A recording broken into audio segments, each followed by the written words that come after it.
Hey guys, Dov here, coming at you with that Scaly Boy action in Total War Warhammer 2 multiplayer. Yeah, Scaly Boy's Lizardmen, this time taking on my beloved Empire, and would you look at that mean steam tank already shelling the SLAAN here. Good stuff.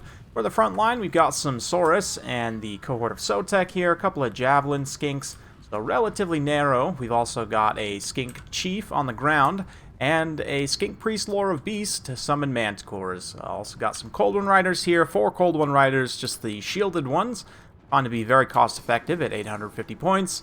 We've also got 2 Chameleon Skinks, and yeah, some Razordons. Yeah, these 2 Razordon hunting packs going to be my armor-piercing missiles, currently coming out counter these Outriders here. Already done a ton of damage to 1 unit of Outriders. 3 of them. We've got some Empire Knights here. Karl Franz leading the way, Steam Tank, a couple Great Swords, some Spearmen, Sigmar's Sons, and some more Empire Knights over here. So pretty narrow Empire build. We're going to be relying on this Steam Tank to get some work done. Right now, it's absolutely just shelling these cohort of Sotek, which is obviously a good target. I unfortunately did not think to use that Refuse to Die ability while they were getting hit by the cannonballs. I guess that would actually technically work. Be hilarious, but here we're able to catch these Empire Knights. Karl Franz is going to rush in here to try and get some support. These Empire Knights already having lost the charge will take quite a bit of damage. I'm going to throw down Shield of the Old Ones to try and reduce some of the damage I'm taking there.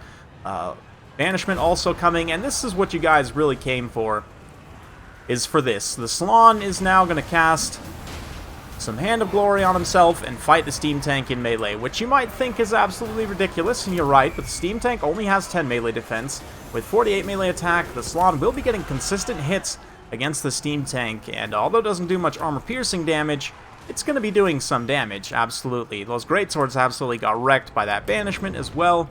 Over here on the side, you can see these Empire Knights are able to get some supporting spears, which will be good for them, but at the same time I also have Chameleon Skinks fighting in melee here that will poison. I can shortly disengage them, and it should be pretty decent. I've also got a Manticore summon online, so we can push that up in the back line, try and maybe snipe out that Jade Wizard potentially, or other units. But these Outriders get a nice little flanking fire position here, peppering some shots. Great armor-piercing fire into the side of those Cold Ones, so really nice stuff. They can fire in advance as well, kind of move up a little bit. But here comes an Overcast Tempest, helping to control Franz. Just get him in a position where we can start to blast him with all my ranged units, the Javelin Skinks and the Razordons, opening up. And they already had done quite a bit of damage to the Steam Tank along the SLAAN.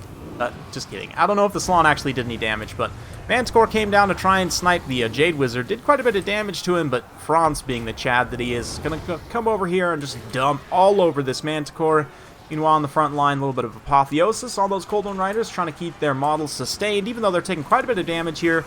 The Great Swords, even with their armor-piercing damage, because the Cold Ones don't have the best melee stats in the world, they actually will be able to get some work done. Yeah, only 26 melee defense for the Cold One Riders, 32 attack for the Great Swords, so that's actually not the worst matchup in the world for the Great Swords, as long as they don't get charged. And, yeah, they're doing okay. Steam Tank still sustaining in the front line as well. My Saurus are getting pretty low, except for this one unit that's way over chasing some Spearmen on the side there, but that's fine. We're able to clean up these Spears here, hopefully clean up these Outriders as well. And I was chasing these Outriders with the Cold Ones here, but I do need them to help support this frontline engagement. Franz also comes down, fully charged. He's going to get in and try and wreck this SLAAN's face. And he'll do so, absolutely. You can see already that SLAAN is taking quite a bit of damage, really not doing too hot. Another Banishment going to be thrown down here. We'll hit some of these Skinks, but that's just fine. I mostly wanted to finish off these Great Swords. And the Steam Tank, because we've been keeping it tied up in melee here for quite a while, hasn't been able to use its ranged attack much. It's definitely good for me. It could potentially tear apart these Razordons, but on the other hand, we're going to be able to get a beautiful kind of rear fire position here and just chuck all of the giant spines into the side of the tank. Did you know these are actually anti-tank spines? It's true. Jake charges and all. Anyway, my Cold Ones just about finished off here, but we have been able to keep Franz pinned in, which is obviously quite nice. Likewise, the Jade Wizard taking some damage here, and the rest of my units just cleaning up what's left, the Empire Infantry. There are a lot of Outriders, though, still. And Karl is still absolutely on the field and not quite at his healing cap yet, so he can get some work done. despite what the balance of power may have shown earlier. Carl can snipe the SLAAN, which it looks like he has done so. Quite a bit of damage coming in. I do still have the Skink Chief, and I'm not sure where the Skink Priest is. I think he's still hanging around here somewhere. Yep. So I do still have some leadership units to provide that encourage aura, but getting rid of the SLAAN definitely an important first step here. And have used up pretty much all my Javelin ammo, so these Skink cohort can now be used in melee to kind of tie units down. The Saurus, of course, enraging. We've got that other healthy unit back. Somewhat back, at least. But at this point, the SLAAN goes down. I'm going to just stick to my Razordons and continue to fire with them. And just kind of stay close with these other Cold One Riders and other units so that if Franz tries to charge them directly, I can kind of screen him out and just continuously pour in this armor-piercing fire here. Razordons, I have to say, come a long way since their original implementation, and they are quite good now in a number of matchups. Trade very well against most skirmish cavalry if you can get them in a good firing position, and can take out high-value armored targets, which it just so happened that Red Legion, my opponent here, brought a couple in this particular battle, and they provided a pretty good counter. Also, I'm a big fan of the high magic here, just for the reason of, like you saw, with air control with Tempest, and really get some work done, synergizing with some good missile units. Here, Franz does a good job dropping and terrifying away some units, but the fact that these Outriders are still so healthy, I've still got two heroes very healthy as well, weighing heavily on the balance of power, although that Skink Priest did get the south end of things, and Franz now coming to finish off the other character, trying to keep that balance of power from going to army losses, but all this time, the Razordons are just continuously pressuring him.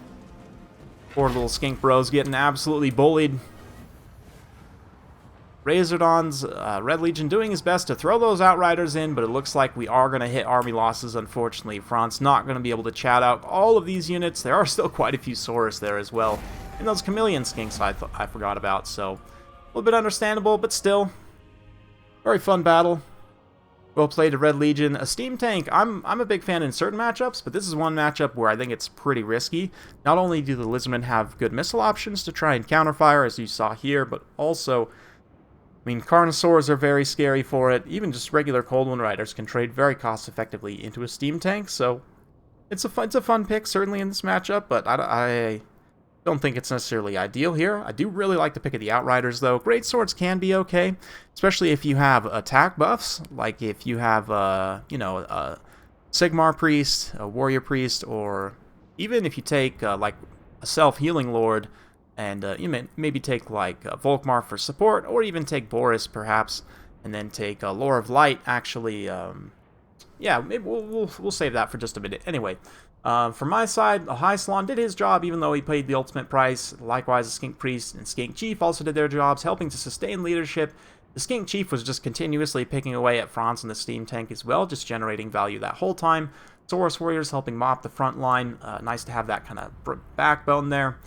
Chameleon Skinks doing a great job as well. Definitely the Razordons were carry, but I like the Cold One Riders in this amount of mass.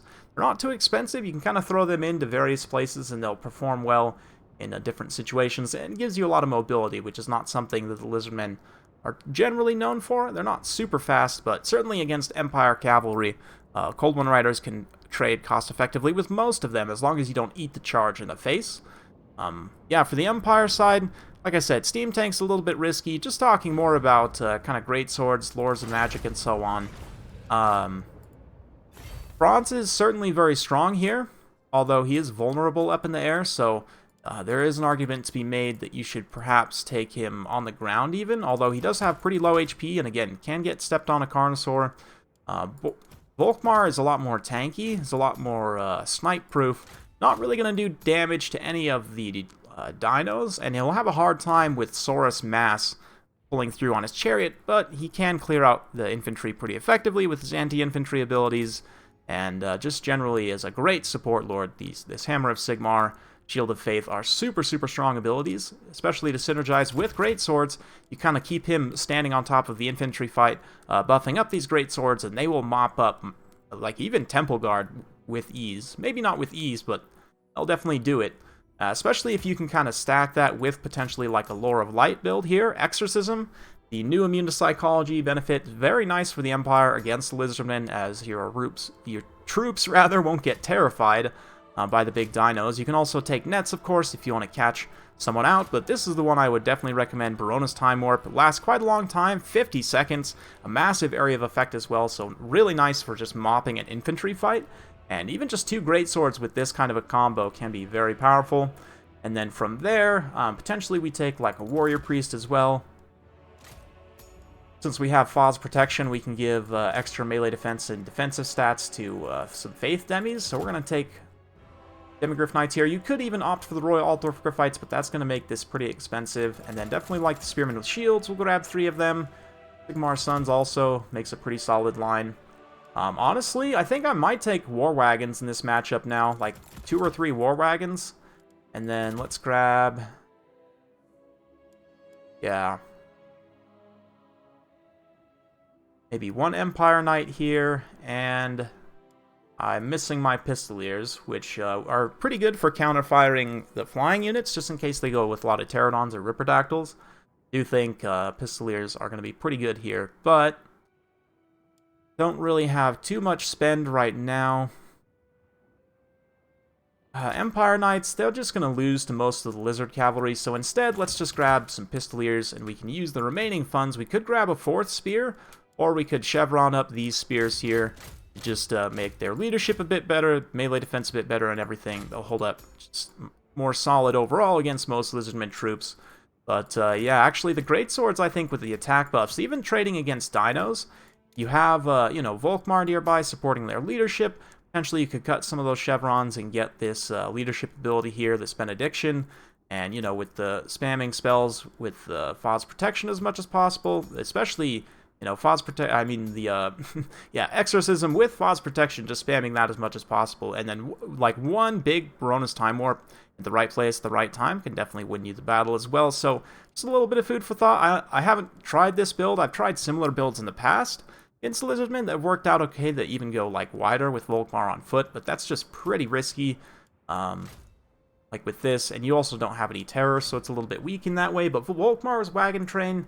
a couple of War Wagons here, Demis, a couple of Pistoliers. You just got a lot of options with this build. It covers all your bases, right? You've got the anti-large of the War Wagons and the Demigryph Knights.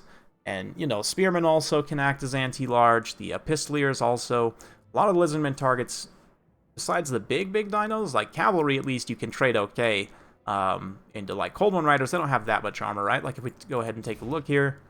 Kind of a little bit of a ramble in this end, but I know a lot of you guys actually really like it when I do this, so...